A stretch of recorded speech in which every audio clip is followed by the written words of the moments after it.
बिस्मिल्लाहिर्रहमानिर्रहीम। अस्सलाम वालेकुम। आपका दोस्त सलमान हैदर। दुआ है परवरदिगार से कि उसने आपको और आपके अहल खाना को अपनी हिफ्ज़ व अमान में रखा हुआ। मोहसिन नकवी साहब को ओहदे से हटा दिया गया जी, ये खबर और क्यों उठाया गया, इसकी खबर मैंने आपको डेफिनेटली आगे चल के देनी है, लेकिन रात गए अहम पेशरफ्त हुई है जी। और कप्तान का जो चीफ जस्टिस को ख़त है ना, इस ऐलान ने ही अच्छी खासी अफरा तफरी बल्कि खलबली मचाई हुई है। और इसके अलावा दीगर ख़बरों में मेरे पास ये है कुछ बड़े फड्डे पढ़ने के बिल्कुल करीब है, और आज की तारीख में इसका बाकायदा तौर पर आगाज़ भी हो जाएगा। पाकिस्तान तहरीक इंसाफ ने जी हाँ उस एहतजाज को नोट कर लिया जिस एहतजाज से मुतल्लिक मुसलसल कंप्लेन ला रही थी। उसकी कुछ डिटेल्स है। सुप्रीम कोर्ट के चीफ जस्टिस साहब जस्टिस काजी फायज़ साहब इस्लामाबाद में अपने घर में भी मुलाकातें करते रहे, उसकी तफसील भी मैंने आपके सामने रख दी है। वीडियो बड़ी इंटरेस्टिंग होने जा रही है, तो इसको आपने मुकम्मल देखना है। अगर चैनल देखना तो चैनल सब्सक्राइब कर दें, मेरी दरख्वास्त है। इसके लिए बटन दबा दें ताकि मेरा और आपका ये राब्ता बहाल रहे। आगाज़ में करता हूँ जी सबसे पहले सुप्रीम कोर्ट। जी हाँ, उसका 2 दिन का जो जारी बात है फुल कोर्ट एक इजलास बुलाया गया हुआ था, उसका एलामिया जारी हो गया, क्योंकि उस इजलास के दौरान ही सुप्रीम कोर्ट के चीफ जस्टिस की मुलाकात हो गई शहबाज शरीफ साहब से, प्राइम मिनिस्टर साहब से। उस दौरान ही बड़े बड़े काम लग गए जी। तो जनाब तफसीली एलामिया जारी हुआ और उसमें कहा गया है कि जैसे ही ख़त आया था ना इस्लामाबाद हाई कोर्ट के 6 जजेस का कि एजेंसीज हमारे मामले के अंदर इन्वॉल्व हुए और हमारे रिश्तेदारों को अगवा, तशद्दुद और खुफिया कैमरे, इन तमाम चीज़ों से मुतल्लिक़ उन्होंने बताया। तो चीफ जस्टिस सुप्रीम कोर्ट के एलामी में कहा गया कि उसी दिन इस मामले को टेकअप कर लिया गया था, बल्कि 2 दिन इसीलिए फुल कोर्ट इजलास बुलाया गया था। और जब पहले दिन का इजलास हुआ था उस इजलास में ये इतफाक़ किया गया था फुल कोर्ट की तरफ से कि चीफ जस्टिस साहब आप प्राइम मिनिस्टर से मुलाकात की दरख्वास्त करें, आपको ये मामला इतना सीरियस है कि आपको वज़ीर आज़म शहबाज शरीफ से मुलाकात करनी चाहिए। तो उन्होंने कहा जब हमारी मुलाकात हुई, मुलाकात में अदलिया और सीनियर जज भी उसमें थे, जस्टिस मंसूर भी और रजिस्ट्रार भी मौजूद थे। उन्होंने कहा जब मुलाकात हुई तो मुलाकात में अदलिया की आज़ादी की यकीन दहानी कराई गई वज़ीर आज़म साहब की तरफ से। अच्छा ओके, उन्होंने कहा मैंने मान लिया। उन्होंने कहा इंक्वायरी कमीशन तश्कील देने पर इत्तफाक़ हुआ और फैज़ाबाद धरना केस पर इत्तफाक़ हुआ कि जो हमने फ़ैसला दिया था उस पर अमल दरामद करने पर इत्तफाक़ हुआ। और वाकई एक बात बताऊँ, सियासत से हट के अगर फैसलाबाद धरना केस के फ़ैसले पर अगर अमल दरामद हो जाए ना तो सर वो एक लैंडमार्क फ़ैसला था। सब अपने कैंडे पे अपनी औकात पर आ जाएंगे तमाम इदारे, अगर उस फैसले के ऊपर मिनोन अमल हो जाए कि कहाँ किस एजेंसी का किधर किस तरह किरदार था। सर आप यकीन जाने सारे अपने चौकटे में आ जाएंगे। बहरहाल इस फैसले की इम्प्लीमेंटेशन की, सर फैसला दे दिया, इम्प्लीमेंट नहीं हो रहा था, उसकी यकीन दहानी शहबाज शरीफ साहब ने की है। और तमाम इदारे फ़ैसला हुआ है कि आइन के दायरे इख्तियार में ही काम करेंगे। काजी फाइज़ साहब ने अपनी कुछ वजाहत दी।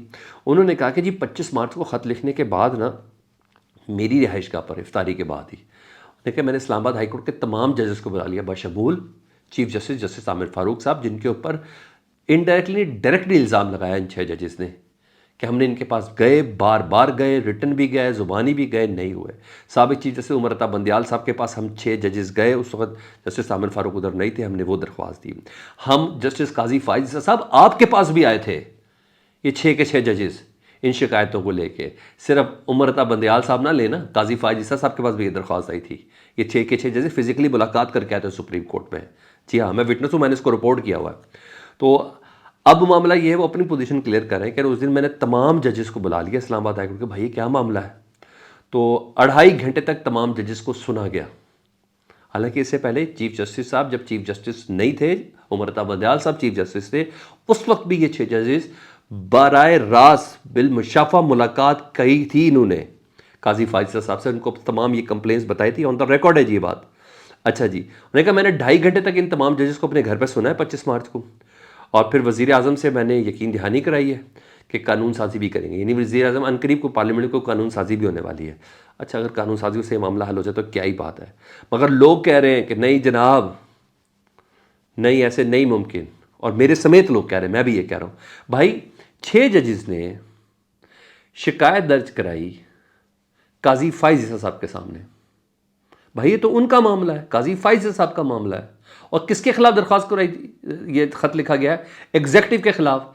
एग्जेक्टिव कौन है, वो है हुकूमत, क्योंकि जितने भी इदारे हैं और जितने भी खुफिया इदारे, ये सारे हुकूमत के अंडर काम करते हैं।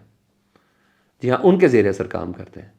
तो आप एग्जेक्टिव के ही खिलाफ जो खत है, ये हमें फैसले करने में रोक रहे हैं, मदाखलत कर रहे हैं, तशद्दुद का निशाना बना रहे हैं, खुफिया कैमरों के ज़रिए रिश्तेदारों को अगवा करके, बिजली के झटके दे के आप जिनके ऊपर इल्ज़ाम है उसी को तफ्तीश पे लगा दिया है। फिर तो सानिया मॉडल टाउन वाला केस की इंक्वायरी हो गई ना, फिर तो वही इंक्वायरी होगी ना सानिया मॉडल टाउन वाली। तो भाई ये एतराज़ बड़ा तगड़ा, क्योंकि इस पर बाकायदा तौर पर पाकिस्तान तहरीक इंसाफ की कोर कमेटी का इजलास भी हो गया, उसका मुख्तसर एलामिया भी आ गया। उस एलामिया में भी यही फैसला हुआ है कि मुकम्मल तौर पर रिटायर्ड जज की सरबराही में इस कमीशन को मुस्तरद करते हैं जो वफाकी हुकूमत ने ऐलान किया। उन्होंने पार्टी पॉलिसी दे दी और पीटीआई का मुस्तरद करना मेरिट पर है। वजह क्या है? इस सूरत हाल में विक्टिम कौन है? पाकिस्तान तहरीक इंसाफ। विक्टिम कौन है? पाकिस्तान तहरीक इंसाफ के कारकुन। जमानतें उनकी नहीं होने जा रही। विक्टिम कौन है? खुद इमरान खान साहब। तो भाई जब इन दबाव पर 2023 से मामला शुरू हुआ ना, सारे फैसले जिन जिन पर इल्ज़ाम है वो तो पाकिस्तान तहरीक इंसाफ के खिलाफ आए हैं। तो विक्टिम पाकिस्तान तहरीक इंसाफ है। अगर कोई दबाव डाला जा रहा है तो पाकिस्तान तहरीक इंसाफ के खिलाफ इन जजेस के ऊपर डाला जा रहा है, जो बड़ी क्लियर सी बात है। मैं आपको अंदर की खबर नहीं दे रहा, ये सब बातें आपके सामने क्लियर है। अच्छा जी, इमरान खान केसेस का मामला है, तो भाई आप मुझे सिर्फ ये बता दें, ये मुद्दा उठाया है पाकिस्तान तहरीक इंसाफ ने अपने लामिया में कि सुओ मोटो लेने की बजाय, यानी चीफ जस्टिस काजी फाइजा साहब को सुओ मोटो लेना चाहिए था। जिनके खिलाफ ये केसेस हैं, 6 जजेस ने ख़त लिखा है जिनके खिलाफ, वो एग्जेक्टिव है, क्योंकि तमाम इदारे, हसास इदारे एग्जेक्टिव के अंडर काम करते हैं, हुकूमत के अंदर काम करते हैं।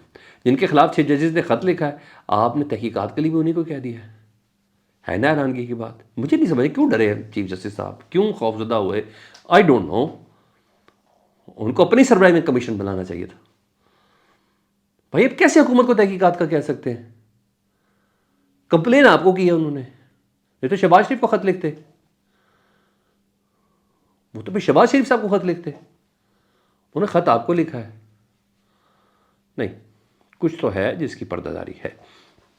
अच्छा, बहरहाल इन्होंने तहकीकात का कहा है और पाकिस्तान तहरीक इंसाफ ने कहा है कि ना सर हम सुप्रीम कोर्ट को दरख्वास्त भी लिखेंगे, ख़त भी लिखेंगे, दरख्वास्त भी करेंगे कि सर नहीं, ये हमें मंजूर नहीं, आप इसको खुद करें, और एहतजाज भी करेंगे। दोनों काम करने का फैसला किया। दूसरा अहम फैसला ये हुआ है कि इमरान खान साहब ने जेल से काजी फाइज़ के नाम ख़त लिखने का, ओपन लेटर लिखने का फैसला किया है, और ये लेटर मीडिया को भी जारी किया जाएगा क्योंकि ओपन होगा, और ये लेटर का और अपने पूरे मुद्दे को एक डोजियर के ज़रिए, रिकॉर्डेड डोजियर के ज़रिए पेश किया जाएगा कि कब क्या हुआ पाकिस्तान तहरीक इंसाफ के साथ, जज अबुल हसन जुल्कुरनैन ने किस वक्त क्या किया, जज मोहम्मद बशीर ने किस वक्त क्या किया, दिलावर साहब ने किस वक्त क्या किया आधी आधी रातों को। भाई कोई और नहीं, chief justice Islamabad high court justice Aamir Farooq साहब ने क्या किया, या उनके फैसलों ने क्या किया। ये सारे का साजरा माजरा लिखा जाएगा और मुतालबा किया जाएगा, और इस मामले को अपनी निगरानी में करें। ये पाकिस्तान तहरीक इंसाफ ने फैसला किया है, और इसके साथ साथ 9 मई को भी अटैच किया जाएगा। कहाँ, किस वक्त, किसकी। अब देखें लाहौर के केसेस हैं, मियाँ वाली के साथ अटैच किए हुए, बंदे लाहौर में, मुझे पता नहीं किसको क्या क्या किया हुआ, तो सब का काम करेगा। और तीसरा बड़ा फैसला जो किया गया है वो है, बड़ा प्रेशर काम आ गया, ये इतने बाबे हैं ना बिलावल की तरह, फारिग करने का फैसला किया गया है। अब यूथ को टास्किंग दे दी गई है, ठीक है जी, चाहे सोशल मीडिया की हो, चाहे वुकला तहरीक की हो, ठीक है सर, ये बाकायदा फैसला हुआ है। लेट्स सी अब क्या होता है। तो पाकिस्तान तहरीक इंसाफ बड़े एग्रेसिव मोड के अंदर सामने आई है। दूसरी खबरों में आपको बताता चलूँ, वजारत कानून से एक मशवरा मांगा गया था सुन्नी इत्तेहाद कौंसिल के स्टेटस से मुतल्लिक कि इसको पार्लियामानी पार्टी कबूल करना है कि नहीं करना है। तो ख़बर यह है कि नज़रिया ज़रूरत के तहत इसको पार्लियामानी पार्टी कबूल किया जाएगा, सुन्नी इत्तेहाद कौंसिल को, जिसमें पाकिस्तान तहरीक इंसाफ के हिमायत याफ्ता अरकान शामिल हैं, मगर अरकान आज़ाद कहलाएंगे। यानी मतलब आर्टिकल 63A नहीं लगेगा अगर ये फ्लोर क्रॉसिंग करें या अपनी वफादारी बदलें या किसी और पार्टी के अंदर वोटिंग दें। आर्टिकल 63A इनके ऊपर नहीं लगेगा, यानी जब चाहे मर्जी उड़ान भर सकते हैं, जब चाहे मर्जी फ्लोर क्रॉसिंग कर सकते हैं। सर है ना मज़े की बात। जी हाँ, ये फैसला हुआ वज़ारत कानून ने। अच्छा, फिर ये बनाएंगे कमीशन, सही, वाह। अच्छा, बैरिस्टर गौहर ने एक इंकशाफ किया, क्योंकि बहुत तनकीद हो रही थी कि जमात इस्लामी में क्यों नहीं गए, सुन्नी इत्तेहाद कौंसिल में क्यों चले गए। बैरिस्टर गौहर साहब ने कहा है कि हमारा मामला जमात इस्लामी से तय पा गया था। जब हम मुलाकात के लिए जमात इस्लामी के रहनुमा मियां असलम के घर पर गए, जहाँ लियाकत बलोच साहब से मुलाकात तय थी, तो वहाँ जब हम गए तो लियाकत बलोच तो क्या, पूरी की पूरी जमात में कोई बंदा भी उधर मौजूद नहीं था। हम तयशुदा वक्त पर वहाँ पहुँचे, मगर जमात इस्लामी दबाव में आ चुकी थी, और ये उन्होंने जवाब दिया। उन्होंने कहा हम तो गए थे, जमात इस्लामी नट गई थी, वो दबाव में आ चुकी थी। अच्छा जी, अब आऊँ ज़रा मोहसिन नकवी साहब की खबर के ऊपर। वजारत दाखिला की कमेटी है जी, ECL यानी एग्जैक्ट कंट्रोल लिस्ट, जो बाहर जाने वालों को जो रोकना है, उस लिस्ट में काबीना की एक कमेटी है और ये खसूसी कमेटी है जिसकी सरबराही से मोहसिन नकवी साहब को निकाल दिया गया। आमतौर पर इसकी सरबराही वजारत दाखिला के पास होती है, वज़ीर दाखिला के पास होती है, और इधर भी इसकी सरबराही प्राइम मिनिस्टर साहब ने खुद रख ली है। सेम मोहम्मद औरंगज़ेब वज़ीर ख़जाना वाला वो इक़्तिसादी राब्ता कमेटी की जो सरबराही उनसे ली गई थी ना, और वज़ीर आज़म ने खुद रखी थी, और मैं कहा था एक फ़ोन कॉल आएगा तो आप देखिएगा, वो फ़ोन कॉल हुई। मेरा ख्याल है यहाँ भी यही होने वाला है, एक अदद फ़ोन कॉल या एक अदद हुक्म आएगा, उसके बाद मोहसिन नकवी साहब को इस कमेटी की सरबराही भी मिल जाएगी। लेकिन बड़ी हैरान कुन बात है, एग्ज़िट कंट्रोल लिस्ट जिसने मरतब करनी काबीना की उस कमेटी की सरबराही मोहसिन नकवी साहब के पास थी, जो शहबाज शरीफ साहब ने ले ली है। और आपको पता है फिर कौन डिसाइड करेगा मुल्क से बाहर कौन जा सकता है या कौन नहीं? हुकूमत?